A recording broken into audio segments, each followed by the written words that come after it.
Good morning, children. How are you all? Hope you read the lesson what I taught you yesterday. Did you just realize sometimes knowingly or unknowingly we'll also make such kind of mistakes? We cause a kind of trauma to others by our comments, by our actions. So we need to be very careful and we should always think twice before we put anything into action. Today I am going to deal with the second part of the lesson, the 100 verses. So, in this, I'll read the paragraph. Pay attention and listen to me very carefully. While the class was circling the room, the monitor from the principal's office brought Miss Mason a note. Miss Mason read it several times and studied it thoughtfully for a while. Everyone. Then she clapped her hands. Attention, class. Everyone back to their seat. When the scuffling of feet had stopped and the room was still and quiet, Miss Mason said, I have a letter from Wanda's father that I want to read to you. Miss Mason stood there a moment, and the silence in the room grew tense and expectant. The teacher adjusted her glasses slowly and deliberately. Her manner indicated that was what was coming. This letter from Wanda's father was a matter of great importance. Everybody listened closely as Miss Mason read the brief note. Dear teacher, my Wanda will not come to your school anymore. Jake also. Now we move away to big city. No more holler Pollock. No more ask why funny name. Plenty of funny names in the big city. Yours truly, WANDA Petronsky. So here, what happened is, Miss Mason, the teacher, receives a letter from Wanda's father and she reads the letter to the children. The class was circling room. That means they were going around. As she asked them to go around and see the drawings of Wanda Petronsky, they were just making a circle going around the class. A notice from the principal's office came and Miss Mason read it and clapped her hands. That means she wanted the children to come back to their normal self, to take their seats and sit in the classroom on the benches. She announced that she had a letter from Wanda's father. She would read that before the class. So she read out the letter. The contents were like this. Miss Mason got ready to read the letter. Before that, what she was doing, she just given a small pause so that the children would be attentive to listen to the lesson. All the students also got ready to listen. Wanda's father wrote in the letter. He wrote that Wanda and Jake won't come to the school anymore.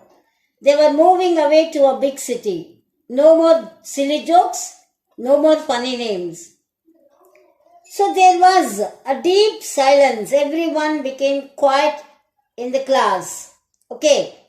And she was also deliberately means wantedly. And she was wiping her glasses as if she is going to remove the dust or dirt on them. And then she was passing a time and trying to note, observe what was the feelings, what were the feelings of the children after listening to the letter. Okay, a deep silence met the reading of this letter. Miss Mason took off her glasses, blew on them and wiped them on her soft white handkerchief. Then she put them on again and looked at the class. When she spoke, her voice was very low. Now she removed her glasses. She passed that warm air onto the glasses and she took out a white handkerchief, soft one, from her pocket and she started wiping the glasses. And she was doing it so slowly and observing the class And then she spoke in a very low voice. I'm sure that none of the boys and girls in room 13 would purposely and deliberately hurt anyone's feelings because his or her name happened to be a long, unfamiliar one. I prefer to think that what was said in thoughtlessness. I know that all of you feel the way I do, that this is a very unfortunate thing to have happened, unfortunate and sad, both. And I want you all to think about it. Now she was telling everything, every word she was taking little time, and she was talking in a very low voice. I'm sure, she was quite sure that none of the boys and girls in the classroom 13 was done anything purposefully or deliberately, wantedly, and they didn't have the habit of hurting anyone's feelings, because it happened to be that the name of the person to whom they were trying to hurt the feelings may be a peculiar name, or it is quite unfamiliar. So she also said that she preferred to think that, she was ready to think that what was said in thoughtlessness. She was thinking that whatever they said about Wanda Petronsky, it was out of their innocence or ignorance or thoughtlessness. They did not think what would happen, how would be received by the girl, what pain she gets. All these things they did not think about. That's why even the teacher was also telling that they might have said all these things in a thoughtlessness. And she also knew that most of them were feeling the way she was feeling, that it's quite unfortunate on their side, which the incident had happened, and they never expected the consequences. And that happened incident was quite unfortunate, unlucky you can say, and sad. They never expected that would happen. So she was mentioning that it was both unfortunate and sad. And she wanted all of these students to think about what they have done. Okay, maybe it is a mischief or whatever it is. The first period was a study period. Mary tried to prepare her lessons, but she could not put her mind on her work. She had a very sick feeling in the bottom of her stomach. True, she had not enjoyed listening to Peggy's ask Wanda how many dresses she had in her closet, but she had said nothing. She had stood by silently, and that was just as bad as what Peggy had done. Worse, she was a coward. At least Peggy hadn't considered they were being mean, but she, Maddie, had thought they were doing wrong. She could put herself in Wanda's shoes. So now, the teacher was feeling that the children have done thoughtlessly, and the period has finished. Now it was a study period. Maddie was trying hard to prepare for her lessons, but she could not. She could not totally concentrate on what the work she was doing. She had a very sick feeling in the bottom of her stomach. Means sometimes when you do anything wrong, you will have a trouble in your stomach. That means it's not that you are going to have, but a kind of morose feeling of what I have done. So you feel uneasy. Okay. And she did not enjoy listening to Peggy ask Wanda how many dresses she had in her closet. It was quite unnatural question. It is just a deliberate mocking kind of question to make fun of her. But she had said nothing. Okay. She had stood by silently. Okay. And that was as bad. That means she is repenting. She is feeling sad. She is feeling sorry. Now she started realization. Oh, Maddie. In Elias, Madeline. She was feeling sad. Gee, what I have done? I'm not saying anything to Wanda, but I'm supporting my friend Peggy. I'm not saying anything. I'm not objecting. It's really a bad thing what I'm doing. It's a mistake, a wrong thing, wrong deed. Maybe worse than that. More worse than that. So she was repenting now. She's feeling sad. But she could not correct it because the damage already has been done. And then she was just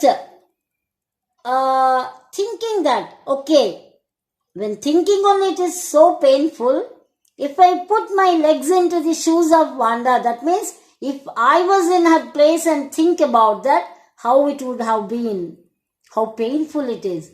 Thinking only it is pinching me a lot. But the person really undergone such kind of ill treatment, impolite way of dealing with a fellow being, classmate, because she's coming from Boggins Heights. Maybe she's a kind of a poor background, economically backward. But school is not such a place. It's a place of learning. It's a temple of learning where you have to know, understand each other, have tolerance with each other, being helpful. Should not bring out such kind of differences that somebody is rich, somebody is of low profile. No, it's wrong. Then what kind of education we are learning? What kind of moral values we are learning? So we should not do that. So children, after all children, they do not know what they were doing. So it's duty of the elders to tell them that what they were doing is quite not accepted. It's wrong. Okay. So now she is saying, goodness, oh my God, wasn't there anything she could do? What should I do? What should I do? That kind of question was going on constantly in the mind. It is ringing in the ears of Maddie. Okay. If only she could tell Wanda she hadn't meant to hurt her feelings. She turned around and stole a glance at Peggy. But Peggy did not look up. She seemed to be studying hard. Well, whether Peggy felt bad or not, Maddie, had to do something. She had to find Wanda Petronsky. Maybe she had not yet moved away.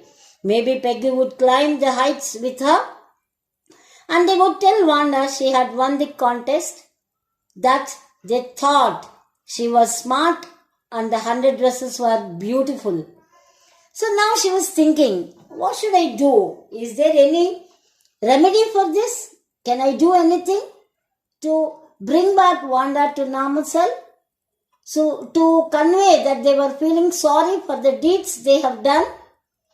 So now she was looking at her friend. She wanted to do very earnestly, very eagerly. She wanted to do something to remove off the guilt, which is quite painful to her. She wanted to be of clean breast. So what she was doing, she was just looking at her friend, what she is doing. But Peggy is not the one. She is very intelligent.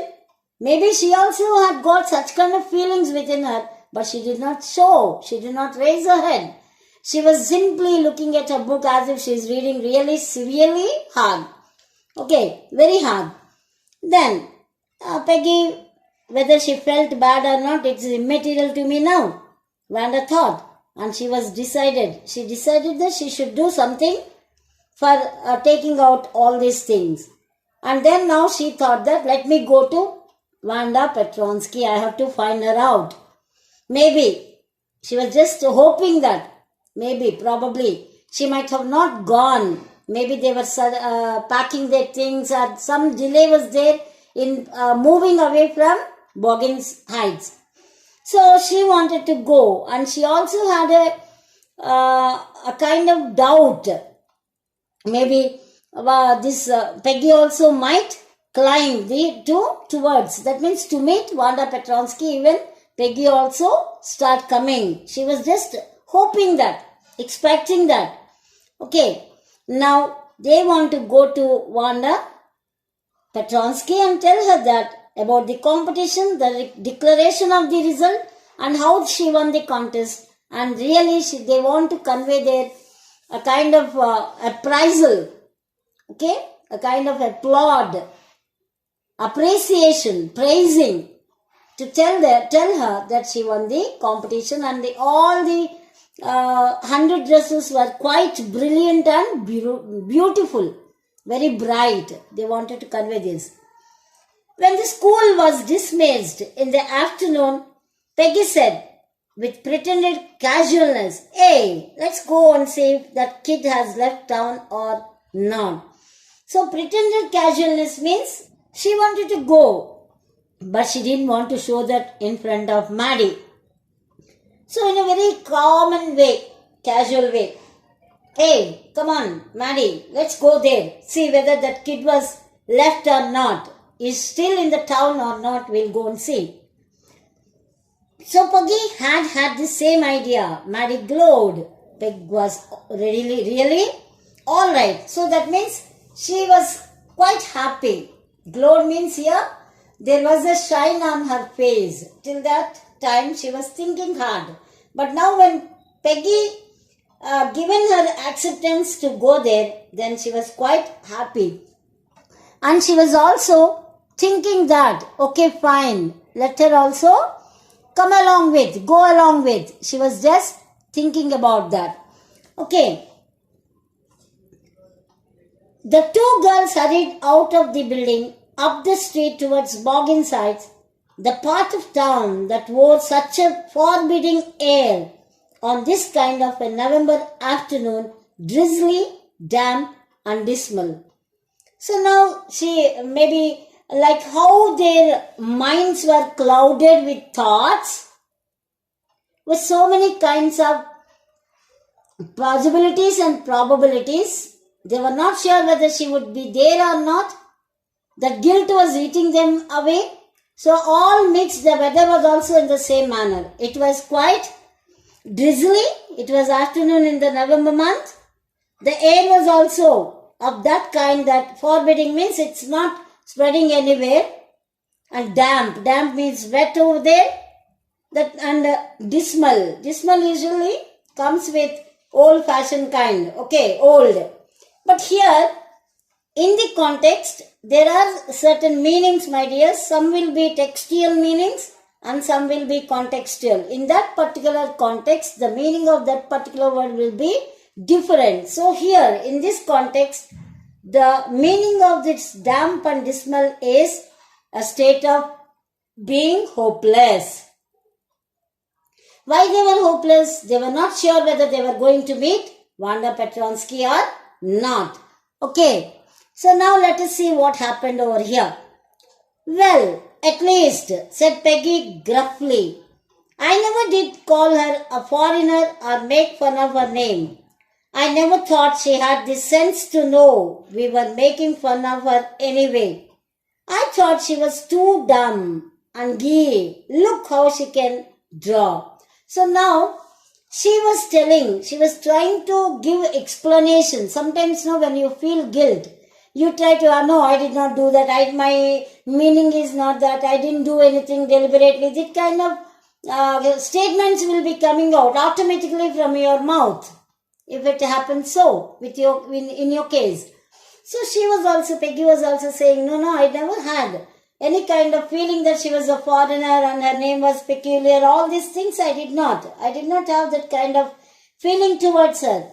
But I never thought that she would sense that we were making fun of her. Even this sentence also she gave away. But now,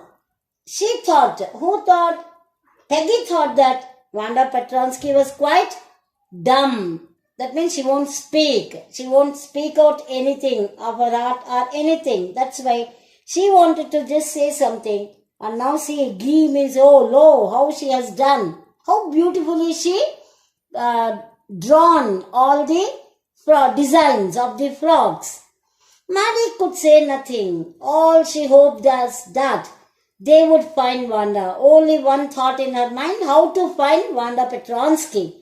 She wanted to tell her that they were sorry they had picked on her and how wonderful the whole school thought she was and please not to move away, and everybody would be nice.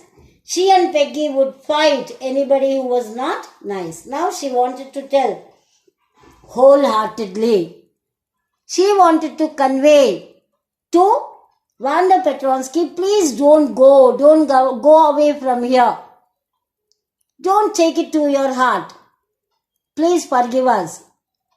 And now both of us, Peggy as well as me, Maddie, we both will be nice to you and we won't let anyone to behave in a very odd manner towards you. So this is what they wanted to tell her. And they wanted to plead her that not to leave the school and go. And both of them were ready to fight against the people who were bullying Wanda Petronsky, whether by her name or anything else. The two girls hurried on. They hoped to get to the top of the hill before dark. So they wanted to go. It was it was in the evening maybe, and the weather was also not good. It was maybe dark around. So they wanted to go fast and meet her and talk to her, and then they want to remove the burden from their hearts. So they were trying to go quite quick, and they wanted to come back before it becomes dark. I think that's where the Petronskis live, said Maddie, pointing to a little white house. So now, here when they saw, and this immediately Maggie told, that is the house. I think the Petronskis means Jane, then what is their father's name? Can anyone of you just suggest me? Jane is brother of Wanda Petronsky, her mother, and then John Petronsky, father. Four of them lived over there. That is, Petronskis live over there. Maddie pointing to a very little, small white house. Wisps of old grass stuck up here and there along the pathway like thin kittens. That means when nobody is there to take care of, naturally they'll get dried up or they'll be very thin. The thick growth will not be there. So they were comparing those tuft of grass to the thin kittens. Okay, that indicates that nobody was there to look after the plants or the grass. No watering or such kind. The house and its sparse little yard looked shabby but clean. It reminded Maddie of Wanda's one dress, her faded blue cotton dress, shabby but clean. Now the children, both the girls were seeing the house, and it reminded them of Wanda Petronsky's faded dress, because it was also looking, the surroundings of the house, the yard and all were looking bit shabby, but at the same time they were very clean. So immediately Maddie thought of Wanda Petronsky, the way she was wearing only that faded blue dress, which was unironed, but it was quite neat and clean. Okay.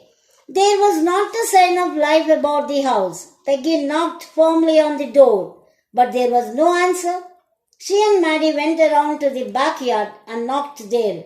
Still there was no answer. There was no doubt about it. The Petronskis were gone. How could they ever make amends? Now, they just went around, they did not find anybody. So, naturally, when they are not in the front room or the salon, so they wanted to go and check. The sitting room will be there. No, they were not there. So, they thought that maybe they were at the backyard. So, they went around and they just started knocking the door, even there. But they could not find anybody over there. And now they understood, no doubt, the Petronskis were gone.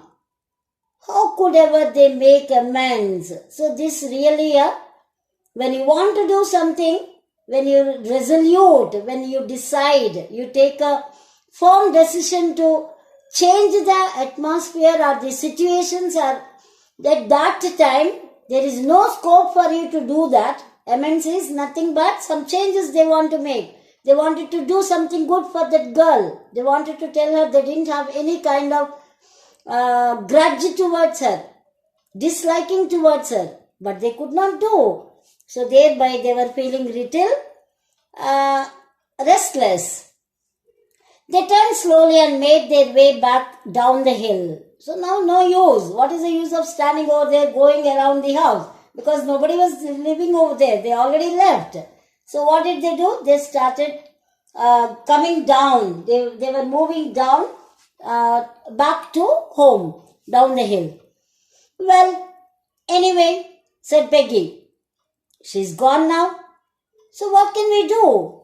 Besides, when I was asking her about all her dresses, she probably was getting good ideas for her drawings.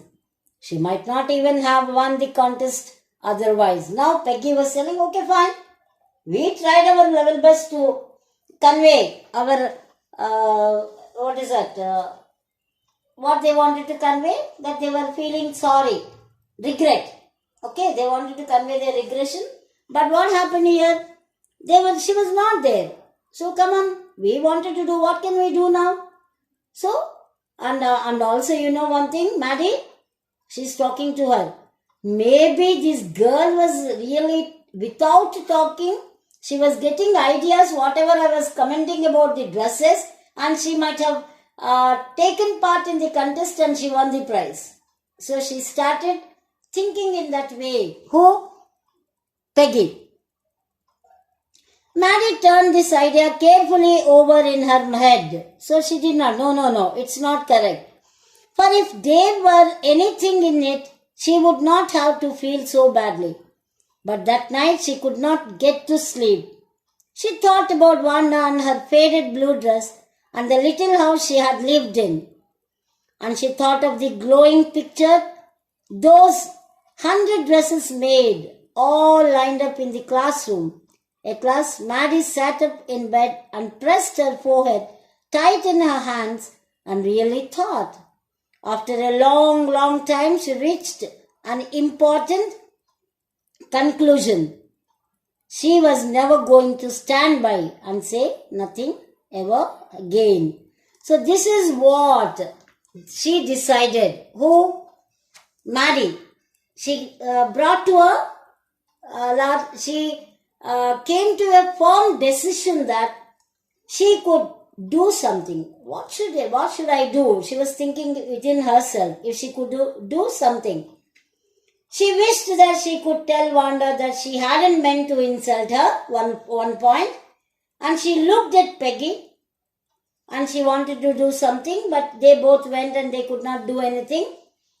And now Maddie's mind was thinking about Wanda.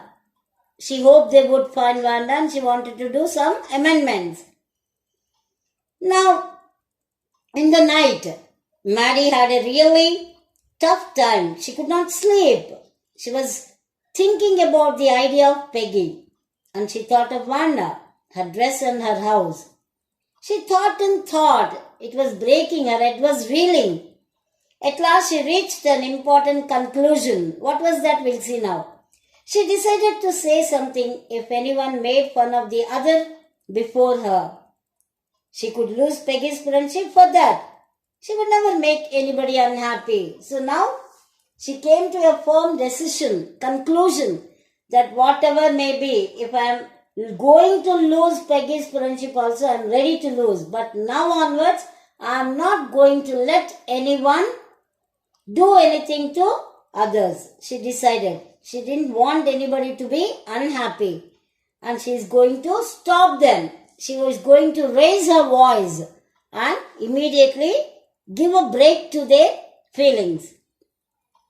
This is for today, my dears. Tomorrow I'll go with the remaining part of the lesson. I hope you all understood. Please go through the lesson once. Try to understand. And really sometimes, it so happens, knowingly or unknowingly, we'll be troubling. We hurt the feelings of others. It's not deliberate action. Sometimes it so happens. Maybe one of your friends comes very happily to you and they wanted to say something. You were in a bad mood. Immediately what do? Get lost. I don't want to hear anything. Always you come. So that kind of our outburst and all will be making somebody else to feel bad. So it's not a deliberate action. Sometimes it happens. So we have to understand. We have to understand the reason why they are coming. Maybe they think that you are the only one to help them out, to take their pain out. So this is what friendship means. So when somebody is doing wrong, you have to stop them. When they have a pain, you have to remove it. And you should always be ready to lend your shoulder if they are worrying. And then you have to extend your helping hand to them to make them happy or come out of the problem, whatever they were facing. Okay. Okay, children. Thank you so much. You really did well today. And now, be ready for the next class. Tomorrow we'll meet again. Till then, bye.